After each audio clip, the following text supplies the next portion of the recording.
Greetings YouTube, this is the Pokemon Magic Skyfire, and I am bringing you a Pokemon 4th generation Wi-Fi battle video.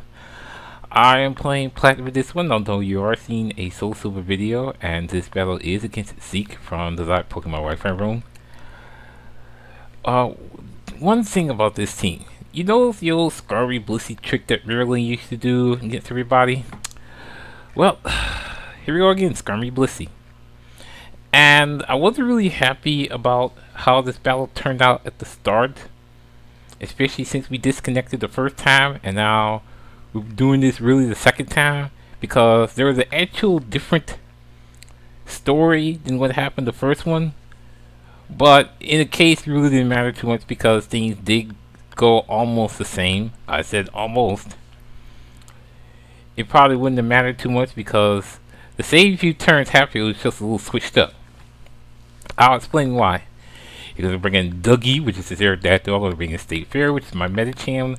And the reason why I'm talking about the first few turns is because at the first turn he started using Stealth Rocks instead of Taunt. And that messed up my chance to use a Bulk Up because in the start he used Stealth Rocks, I used Bulk Up, then he wants to use Taunt. And then I would Ice Punch him. Speaking of Ice Punch, I did get the Ice Punch off after his Stealth Rocks, so it was a funnier realization because anyway, it really didn't matter too much because he did have a Focus Sash on the Aerodactyl, and instead of using Earthquake, he uses Rock Slide. What kind of a move was that? It could have been better if he did Earthquake instead, unless he was trying to call the flinch, which didn't work anyway because I used Cycle Cut. And down goes that Aerodactyl. But it was all going to end up coming to scene anyway because here comes Guillaume, which is his Gengar. He's going to use Shadow Ball anyway. Obviously, Gengar is faster than Medicham in most cases. And that is going to KO Skyfire because again, Skyfire didn't have all 262 HP. I wonder if Skyfire would have survived if it had all 262. I wouldn't know. Claremont's gonna come in, which is my Drapion. He's gonna go for a Focus Blast, probably because he thought it was part Dark, but there is a part Poison to this, so the fighting type move won't be super effective. It will take a pretty good amount of damage because of its base power. Whew, all the way down to 28 HP. Oh, and now I always realize, just now, that Gengar's holding a Life Orb. Well, that plays out pretty good because the Night Slash is going to take down the Gengar in one critical hit. Thank you, Claremont. So, Gentleman comes out, which is Dragonite, and apparently goes for Extreme Speed. Thank goodness there's no multi-skill in this one. Or I probably would have had a hard time trying to beat that Dragonite. The Extreme Speed only had 28 HP, so it wouldn't have mattered. I already figured that Claremont was going to be KO'd anyway. So, Skycatcher comes in. And I'm going to play it safe because I already knew that once he had chance, that he had Blissey, that he was going to switch into that. So, I'm going to go for Nasty Plot. An easy prediction. Because, obviously, everybody's going to go for that special attack Staller, which is of course Blissey. I go for Nasty Plot with the +2. Blissey's going to take about 30%, somewhere around 25 to 30%, and it's going to flinch. So with the flinch, what's better than to at least take it down to about half, or at least a quarter or something like that, and then at least get some way that I could use an Aura Sphere to KO the Blissey without even having to use a physical user. Well, I'll go for the Air Slash again. It goes down to about the half, but it goes for Toxic, so I had to deal with a little bit of Toxic.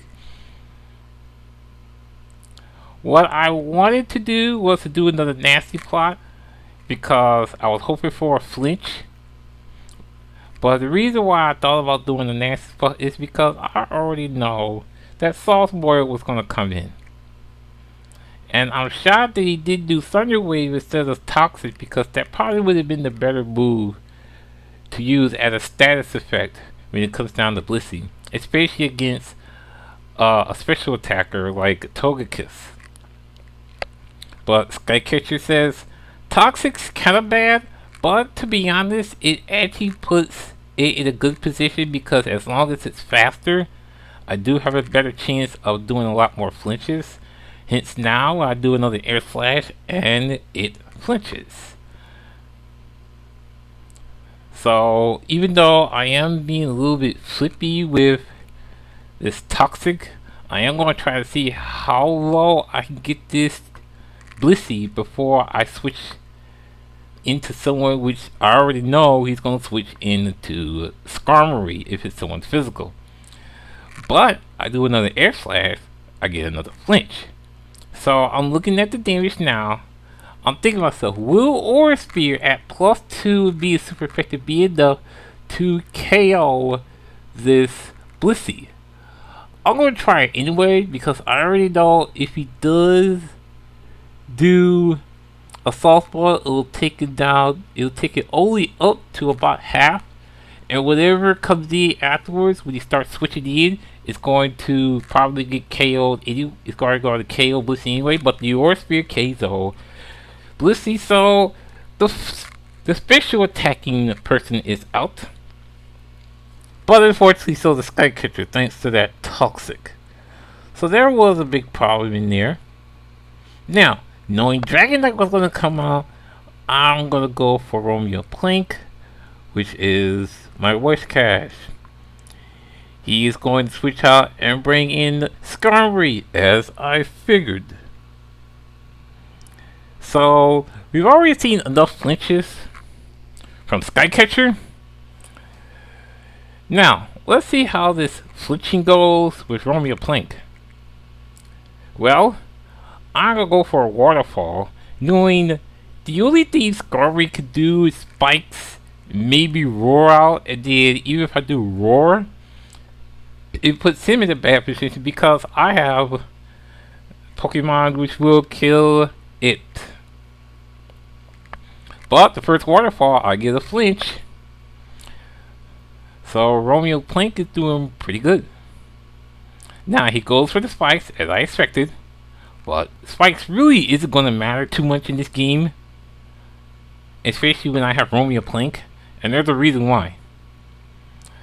I'm going to go for another waterfall, and once I see that the waterfall is doing pretty good damage, I'm going to say to myself, I'm going to stay with my Romeo Plank.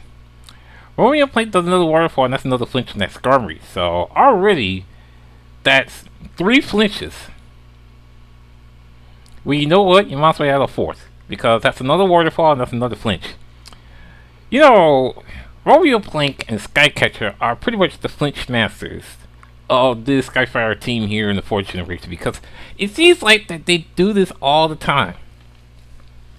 The waterfall flinches, the air slash flinches, and just what I needed to KO, it KO. Just like that waterfall KO Skarmory.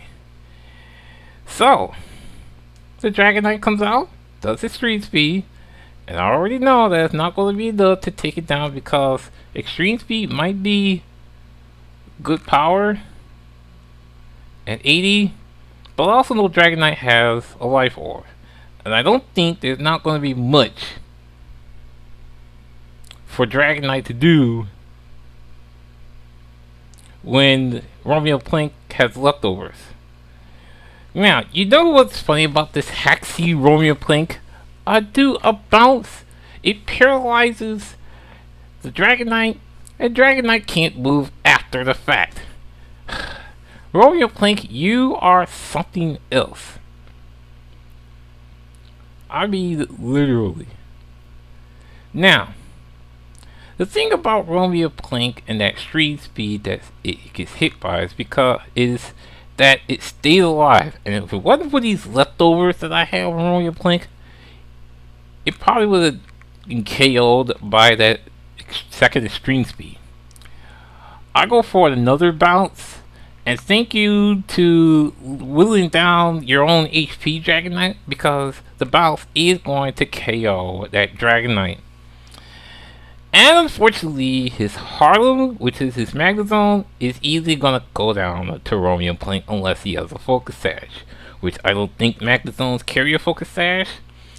But I don't really think that there's much that Magnezone can do against Whiscash.